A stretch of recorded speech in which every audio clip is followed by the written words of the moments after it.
Hi, welcome back to my channel. ఈరోజు కథ జత కలిసే 35వ భాగాన్ని వినేద్దాం. కరెక్ట్ క్వశ్చన్ అడిగావు. ఈ ఏజ్లో ఇది తెలుసుకోలేదు అనుకో, దాని పరిణామాలు చాలా తీవ్రంగా ఉంటాయి.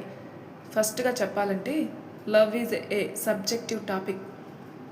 నువ్వు చాలా ఎక్కువ ఆలోచిస్తున్నావు అక్క అని నువ్వు అనుకోవచ్చు సుబ్బు.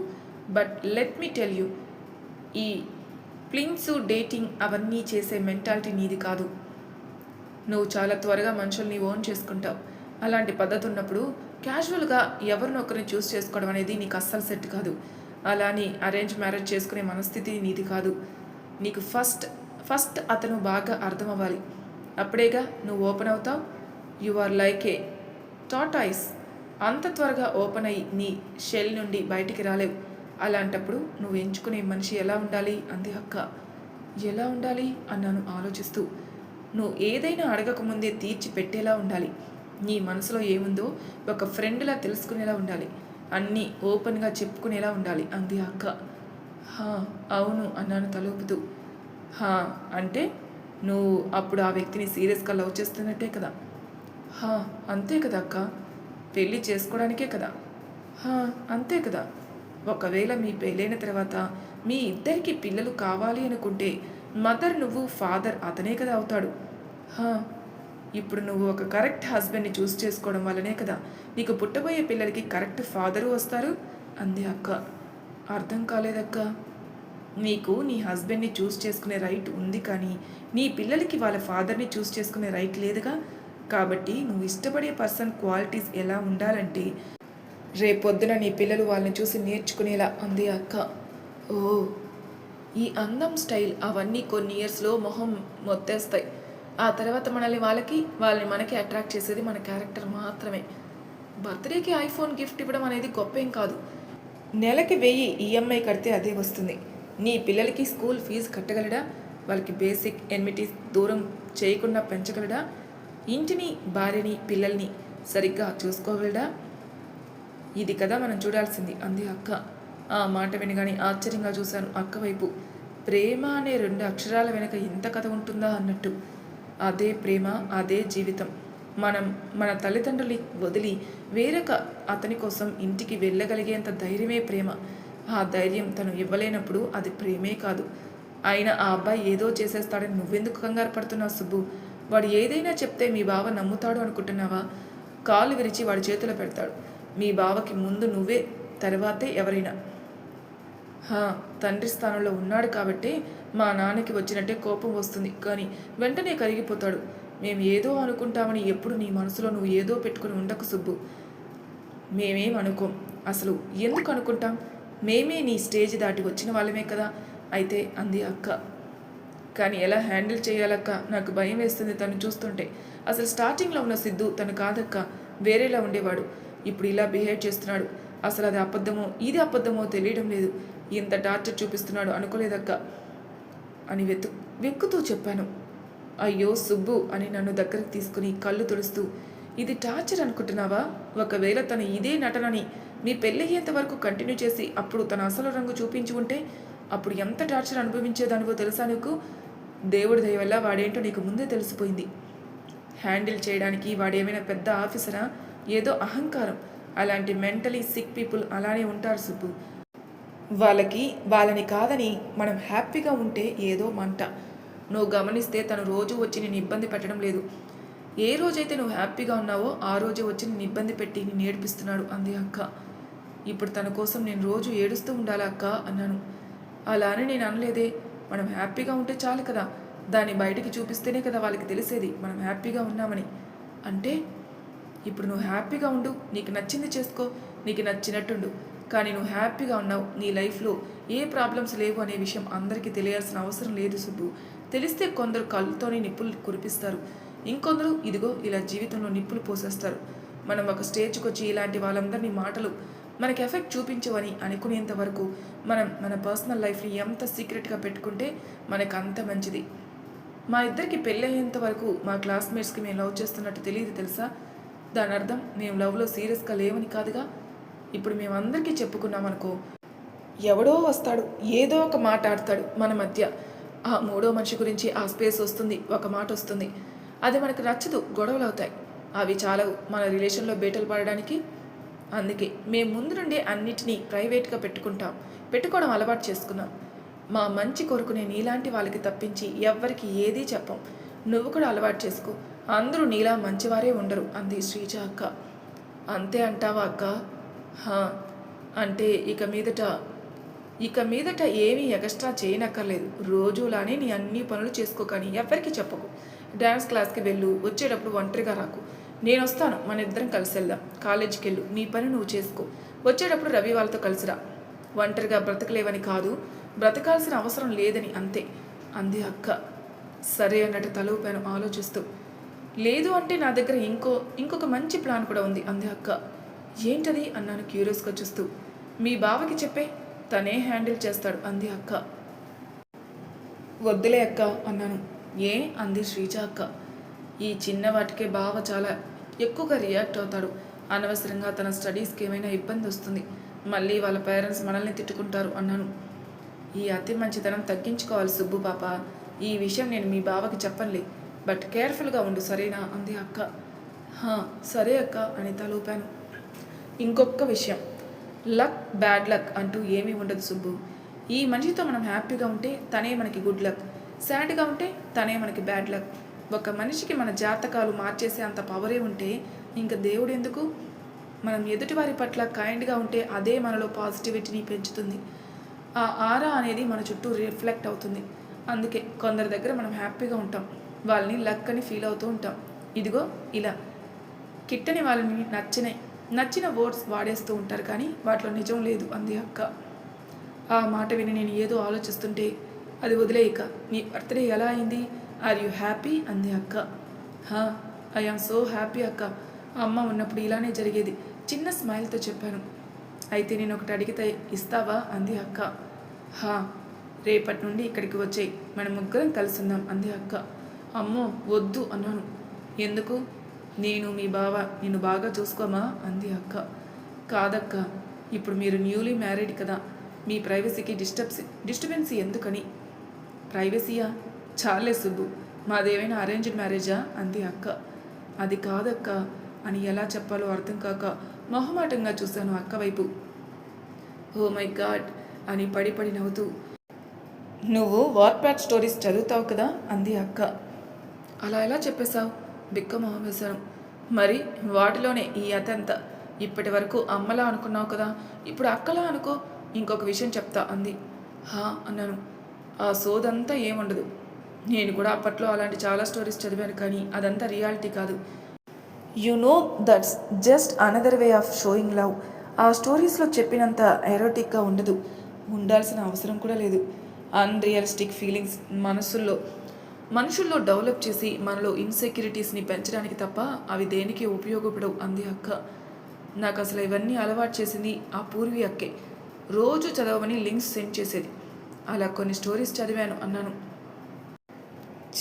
ఆ పావలా మొహందా, దానితో మాట్లాడడం మానేసావుగా, అలా దూరంగానే ఉండు. అవన్నీ ప్లేజర్సే, నేను కాదన్ను, కానీ వాటికి కూడా ఏజ్ అండ్ మెచ్యూరిటీ అవసరం. సిన్స్ యు ఆర్ 18 నౌ, కొంచెం సెక్సువల్ ఎడ్యుకేషన్ కూడా అవసరమే. ఎవరి జీవితంలో ఆర్ ఎల్స్ లవ్లో అదే మెయిన్ పార్ట్ అవ్వదు సుబ్బు. దానికి ఈ అర్ధజ్ఞానం ఉన్న రైటర్లు వాళ్ళ పదాలతో అదేదో జీవితంలోని ముఖ్య ఘట్టంలా వర్ణించేస్తూ ఉంటారు. అది ముఖ్యమైనదే, మనిషి జీవితం అక్కడే మొదలవుతుంది కాదు అనను, కానీ అదే ముఖ్యమైనది కాదు. గంటలు అదే పనిలో ఉండేవారు ప్రపంచంలో ఎవ్వరూ ఉండరు, ప్రాస్టిట్యూట్స్ తప్ప. వాళ్ళకు కూడా తప్పదు కాబట్టి అంతే అంది అక్క. ఏదైనా ఒక విషయం చెప్పాలి అనుకున్నప్పుడు దాని ప్రోస్ అండ్ కాన్స్ కరెక్ట్గా ఎక్స్ప్లెయిన్ చేయడం ఒక మంచి ఒరేటర్ లక్షణం. శ్రీజాకకి ఈ జాబ్ రావడంలో ఆశ్చర్యమే లేదు అనుకుని చిన్నగా నవ్వాను. పడుకోదా, ఇంకా లేట్ అవుతుంది అంది అక్క. మేమిద్దరం లేట్గా పడుకొని లేట్గా లేచేసరికి కాఫీ తాగుతూ హాల్లోనే ఉన్నాడు బావ. కాఫీ ఇవ్వనా మీ ఇద్దరికి అన్నాడు నిద్ర మొహాలతో ఉన్న మమ్మల్ని చూస్తూ. వివేక్, ఈరోజు ఈవినింగ్ మీ ఆఫీస్ అయ్యాక వస్తున్నప్పుడు సుబ్బుని హాస్టల్ వెకేట్ చేయించి మన ఇంటికి తీసుకుని వచ్చేయండి, ఆ ఫార్మాలిటీస్ని కంప్లీట్ చేసి అంది అక్క. ఎలా ఒప్పించేసావు ఒక్క రాత్రిలో? చాలా టాలెంట్ ఉంది శ్రీజ నీ దగ్గర అన్నాడు బావ. నా దగ్గర టాలెంట్స్ చాలా ఉన్నాయి, ఇంకా మనకి ఇప్పుడేగా పెళ్ళయింది, తీరిగ్గా అన్నీ చూపిస్తానే, కానీ త్వరగా టిఫిన్ తీసుకురండి. నేను మీ ఇద్దరికి లంచ్ బాక్స్ పెట్టేస్తాను. అండ్ నిన్న ఈవినింగ్ మా పేరెంట్స్ దగ్గర ఎక్కువ టైం ఉండలేదు కదా, నీతో పాటు నేను కూడా స్టార్ట్ అయ్యి కొంచెంసేపు అక్కడ ఉండి వస్తాను అంది. పండు, నువ్వు స్నానం చేసి శ్రీజాది ఏదో ఒక డ్రెస్ వేసుకో, నిన్ను హాస్టల్కి తీసుకుని వెళ్తాను. నీ కాలేజ్ బ్యాగ్ తీసుకుని వచ్చేయి, నిన్ను కాలేజీలో దింపేసి నేను ఆఫీస్కి వెళ్ళిపోతాను. త్వరగా రెడీ అయిపో అని బయటికి వెళ్ళాడు బావ. నీకే డ్రెస్ నచ్చితే అది తీసుకో అని కుకింగ్ చేయడానికి వెళ్ళింది అక్క. ఏదో ఒక డ్రెస్ తీసుకొని స్నానం చేసి రెడీగా ఉన్నాను. బావ తెచ్చిన టిఫిన్ తినేసి లంచ్ బాక్స్ పట్టుకుని బయటికి వెళ్తుంటే ఓయ్ అంది అక్క మా ఇద్దరి వైపు చూస్తూ. హా అన్నాం ఇద్దరం ఒకేసారి చూస్తూ. బాయ్ అండ్ టేక్ కేర్ మా ఇద్దరిని హక్ చేసుకొని చెప్పింది శ్రీజ అక్క. బాయ్ మేమిద్దరం కూడా చెప్పేసి బయలుదేరిపోయాం. అసలే రాత్రి నుండి అమ్మమ్మతో ఫోన్ మాట్లాడలేదని లంచ్ టైం అవ్వగానే కాల్ చేశాను. చెప్పవే, భోంచేసావా అంది అమ్మమ్మ. హా, నువ్వు తిన్నావా? తింటానే, నాదేముందిలే కానీ ఎలా అయింది నీ పుట్టినరోజు, సంతోషంగా ఉన్నావా అంది అమ్మమ్మ. చాలా చాలా అన్నాను. అబ్బో అని నవ్వి, ఇంకేంటే విశేషాలు, ఏం చేసింది శ్రీజ నీ లంచ్ బాక్స్కి అంది అమ్మమ్మ. సాంబార్ రైస్ చాలా బాగుంది అన్నాను. నేను చేసే కదమ్మం నచ్చేది నీకు, సాంబార్ రైస్ నచ్చుతుంది అంది వెటకారంగా. చిన్నగా నవ్వి, శ్రీజ అక్క వాళ్ళతో ఉండమని అంటుందమ్మా, ఈరోజు ఈవినింగ్ షిఫ్ట్ అవుతున్నాను కూడా అన్నాను. హా డ్యాన్స్ క్లాస్ కూడా జాయిన్ అవుతున్నాను ఈరోజు నుండి. నీకేమైనా పిల్ల దయ్యం పూనిందా? నిన్నేమో అన్ని కథలు పడ్డావు, మళ్ళీ ఈరోజు ఏమైందే, మీ తాత కల్లోకి వచ్చారా అంది అరుస్తూ. ఇప్పుడు నేను వెళ్ళొద్దా అయితే అన్నాను. మా హెడ్ మాస్టర్ అమ్మ అంటుందో ఏమంటుందో అర్థం కాక. అది నీ ఇష్టమే. అదేంటి నా ఇష్టం? నిన్నటితో నీకు 18 సంవత్సరాలు నిండిపోయాయి కదా. అవును, అయితే లీగల్ గార్డియన్గా నా పని అయిపోయింది. ఇక మీదట నిర్ణయాలు తీసుకుని నీ జీవితాన్ని సరైన మార్గంలో పెట్టుకోవాల్సింది నువ్వే అంది అమ్మమ్మ. అంటే ఏంటి? ఇప్పుడు నేను నీకేం కాను, జస్ట్ నీకు లీగల్ గార్డియన్గా మాత్రమే ఉంటాను అని అంటున్నా. సరే అయితే, చాలా థ్యాంక్స్ అన్నాను మూతి తిప్పుతూ. ఏవోనమ్మా, నువ్వంటే సిటీ పిల్లవి కదా, అమ్మమ్మ అంటావో హూ ఆర్ యూ అంటావో నాకేం తెలుసు అంది వెటకారంగా. నేను హట్ అవుతా, బిల్డింగ్ అవ్వు, అందుకే టీవీ కనెక్షన్ తీయించేమన్నాను.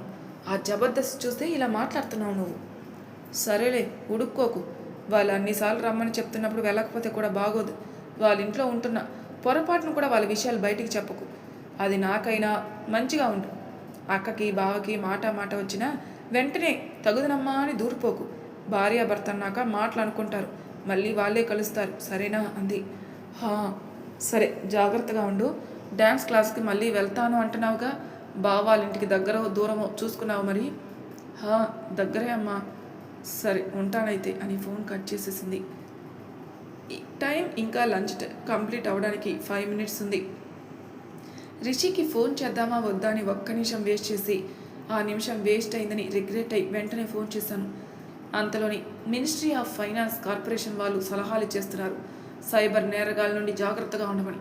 నా అకౌంట్లో ఉన్న 2000 రూపాయలకి ఈ 2 నిమిషాల సోది అవసరమా అనుకుంటూ వింటూ ఉన్నా. అంతలోనే ఊప్స్ మేడం బ్యాగ్ వేసుకుంటూ వెళ్ళిపోతున్నారు క్లాస్లోకి.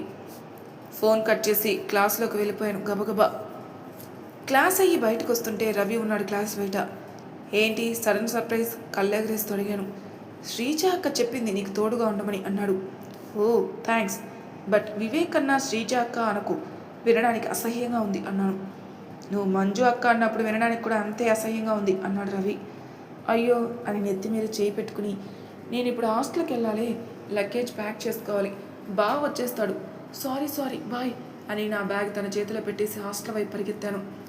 నిన్నటి రూమ్ నుండి తెచ్చిన బ్యాగులు ఇంకా నిశ్చితంగా అలానే ఉండటంతో వాటిని కొంచెం సరిగ్గా పెట్టి సరంజామా అంతా రెడీ చేసుకుని కూర్చున్నాను బాగా వచ్చే టైం కోసం. రూమ్ ఖాళీ చేస్తామని వార్డెన్ ముందు నించుంటే యగాదిగా చూసింది నా వైపు. నిన్న రాత్రే కదా అంతా ఇంత అని కదలపడ్డావు అంటూ. నాకు కొంచెం దెయ్యాలు కనిపిస్తున్నాయి మేడం, అందుకే ఎవరితో ఉండడానికి ఇష్టపడను. ఇప్పుడు కూడా వీళ్ళు నమ్మకుండా బాబా దగ్గర తీసుకుని వెళ్తానంటున్నారు అన్నాను. మరి హాస్టల్లో జాయిన్ చేసుకునేటప్పుడు నువ్వు ఇచ్చిన మెంటల్ ఫిట్నెస్ సర్టిఫికేటు, అది మా పక్కింటి డాక్టర్ 100 రూపాయలు ఇస్తే రాసి ఇచ్చాడు. ఏం మాట్లాడుతున్నావు అమ్మాయి? అక్కడ ఆ న్యూ డ్యూస్ ఫామ్ ఉంటుంది, పట్టుకోనరా, అర్జెంటుగా హాస్టల్ ఖాళీ చేసేయి నువ్వు అని దేవుడికి దండం పెట్టుకుంటూ, ఎలాంటి పిల్లలు వస్తున్నారా దేవుడా అని నో డ్యూస్ మీద సైన్ చేసి ఇచ్చేసింది. రూమ్ అంతా ఇంకొకసారి చెక్ చేసి, అంతా అయిపోయినట్టే కదా. నా లగేజ్ తీసి ఆటోలో పెడుతూ అడిగాడు బావ. హా, ఆవిడికి ఏమైనా డబ్బులు ఇవ్వాలేమో అడిగిరా అన్నాడు బావ. ఎందుకు? ఫార్మాలిటీస్ అని అన్నాడు. వద్దులే బావా, ఆవిడ కొడుతుందేమో. హా, నిన్నెందుకు కొడుతుంది? అదంతా పెద్ద కథలే, చూసావుగా ఎలా చూస్తుందో నన్ను. పద, అర్జెంటుగా పోదాం అన్నాను తొందర చేస్తూ. సరే పద అని బైక్ ఎక్కించుకొని ఆటో అతన్ని ఫాలో అవుతూ అడిగాడు బావ ఏం జరిగిందని. రూమ్ ఎందుకు మారానో చెప్పకుండా మిగతా మ్యాటర్ చెప్పేసరికి కళ్ళల్లో నీళ్ళు వచ్చేలా నవ్వాడు బావ. మేమిద్దరం నవ్వుకుంటూనే ఉన్నాం. ఎదురుగా అత్త కనిపించింది దారిలో. బావా, అత్త భుజం మీద తట్టాను. అప్పటికే సీరియస్గా చూస్తుంది మా వైపు. మాట్లాడలేదులే, నువ్వు ఎక్కువ ఆశ పెట్టుకోకు అన్నాడు బావ. పలకరించకపోతే బాగోదేమో. పలకరిస్తే మనకి బాగోకుండా చేస్తుంది మీ అత్త అన్నాడు బావ. వివేక్ అంది అత్త మేమిద్దరం తనని దాటి వెళ్తుంటే. బావా పిలిచింది అత్త. వినిపించింది అన్నాడు స్లో చేస్తూ. వెళ్దామా అని బైక్ వెనక్కి తిప్పి అత్త ముందు ఆపి దిగాడు బావ. తన వెనకే నేను. I told you Vivek, life will never be the same after your marriage. Car నుండి బైక్కి వచ్చేస్తావు. పెళ్లి చేసుకున్నావని తొందరలో పిల్లల్ని కంటే సైకిల్కి పడతావు.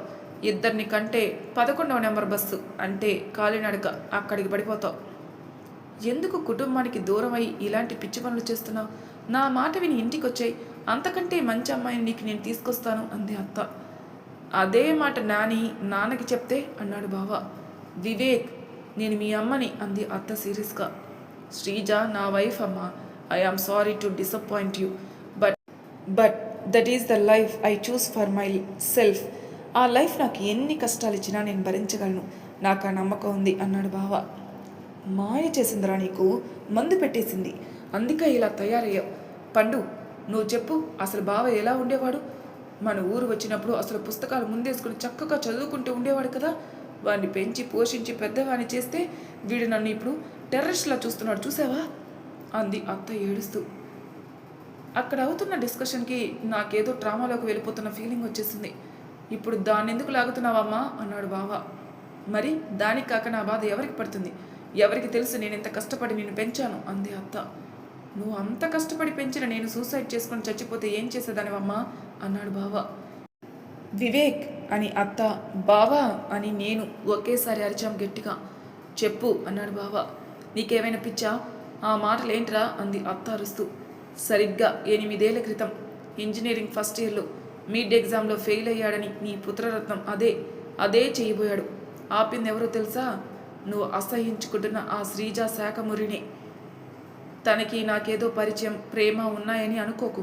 తనకి నేనెవరో కూడా తెలీదు, కానీ ఆపింది. నాకు అర్థం కాని 2 సబ్జెక్ట్స్ చెప్పింది. ఒకటి ఇంజనీరింగ్, డ్రాయింగ్, ఇంకొకటి లైఫ్. తనే లేకపోతే నీ కొడుకు ఉద్యోగము లేదు, చదువు లేదు, కారు లేదు, జీతము లేదు, అసలు నీ కొడుకే లేడు అన్నాడు బావ. మరి తర్వాయి భాగంలో ఏం జరుగుతుందో నెక్స్ట్ ఎపిసోడ్లో తెలుసుకుందాం. అంతవరకు నా ఛానల్ సబ్స్క్రైబ్ చేయని వాళ్ళు ప్లీజ్ సబ్స్క్రైబ్ చేసుకోండి. లైక్ చేసి షేర్ చేయండి. మీ అభిప్రాయాలు నా కామెంట్ రూపంలో తెలియజేయండి. Thank you for listening.